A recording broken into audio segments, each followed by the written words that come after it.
Bagaimana kisah perjalanan peradaban ini? Nah, ini peradabannya Romawi. Kalau nggak kelihatan, ya nasib. Ini kisah peradabannya Romawi. Di zaman Romawi itu ceritanya, kalau kita bicara tentang agama, agama itu baru dikenal oleh orang-orang Romawi itu sebenarnya ketika abad keempat, awal abad keempat, tahun 300-an something. Nah kenapa? Karena sebelum itu Romawi justru jadi orang yang paling ngelawan terhadap agama. Ada yang di sini yang orang Kristen dulunya? Ada? Atau yang sekolah di sekolah Kristen ada? Belum ada ya? Oh ada. Hafal doa Bapa kami? Gak hafal ya? Bagus. Dan salah satu doa Bapa kami adalah bahwa Yesus lahir di zamannya Pontius Pilatus, disalibkan, wafat, dan dimakamkan. Pontius Pilatus itu siapa? Pontius Pilatus itu adalah kaisar Romawi. Berarti lawannya Yesus dulu adalah orang-orang Romawi. Yang mereka bilang yang menyalib Yesus, yang mereka bilang, ya bukan yang kita bilang, adalah orang Romawi. Orang Romawi ini menjadi orang yang memerangi orang-orang Nasrani paling keras, paling besar, dan paling banyak.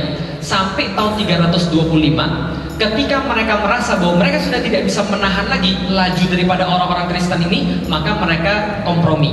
Gimana cara komprominya? Diterbitkan Edict of Milan, lalu kemudian keputusan Kaisar Konstantin yang ini adalah agama Kristen dijadikan sebagai agama negara. Tahun 325, Konstantin tidak hanya menjadikan Kristen sebagai agama negara, tapi menjadikan dirinya sebagai pembuat sendi-sendi ajaran orang-orang Kristen Katolik.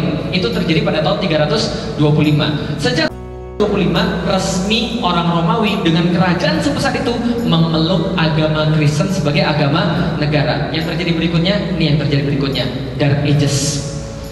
Maka berpindahlah orang-orang Barat, berpindahlah Eropa menuju Dark Ages. Dark Ages ini seringkali disebut dengan Age of Faith, zaman-zaman keimanan. Lah kenapa? Karena dianggap negara Romawi yang sebesar itu, Imperium Romawi, dia menerapkan ajaran Kristen. Apa yang terjadi pada saat itu? Nih yang terjadi pada saat itu. Kristen sama Romawi membagi masyarakat menjadi 4 kelas. Satu kelas namanya landlord, para bangsawan. Yang kedua, klerik, orang-orang rohaniwan, orang-orang agamawan. Yang ketiga itu para ilmuwan, cendekiawan. Yang keempat proletar, ya kayak antum-antum inilah proletar. Nah, jadi ada yang keempat. Yang pertama apa tadi?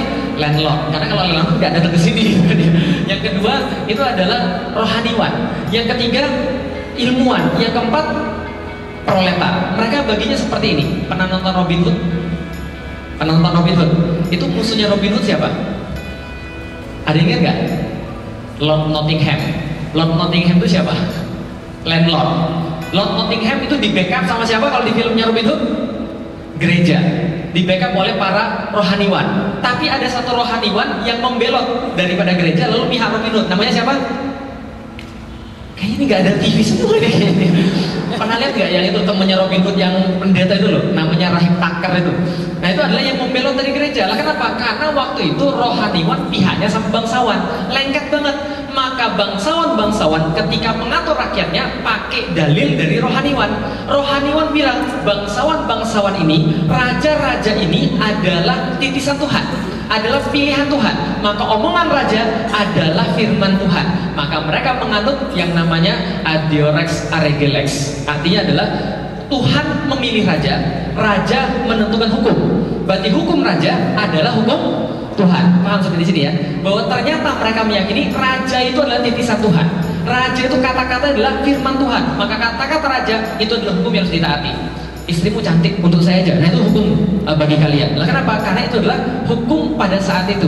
Dan di backup oleh siapa? Rohaniwan. Rohaniwan menyediakan dalil untuk orang-orang menaati raja. Hasil yang terjadi adalah apa? Ini yang terjadi teman-teman sekalian. Perbudakan.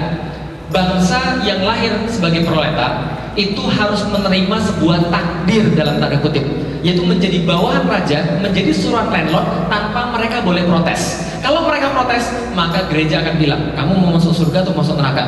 Kalau kamu mau masuk surga, taat sama raja. Walaupun hartamu diambil, nggak apa-apa, harus taat. Kenapa? Karena ini firman Tuhan. Tapi anak saya diambil, istri saya diperkosa, nggak apa-apa. Nanti kamu digantinya di surga. Akhirnya begitu. Bisa dipahami ya? Ini yang terjadi. Pembunuhan seperti terus terjadi terus. Adeorex Aregerex, bahwa hukum oleh raja karena raja dipilih oleh Tuhan. Maka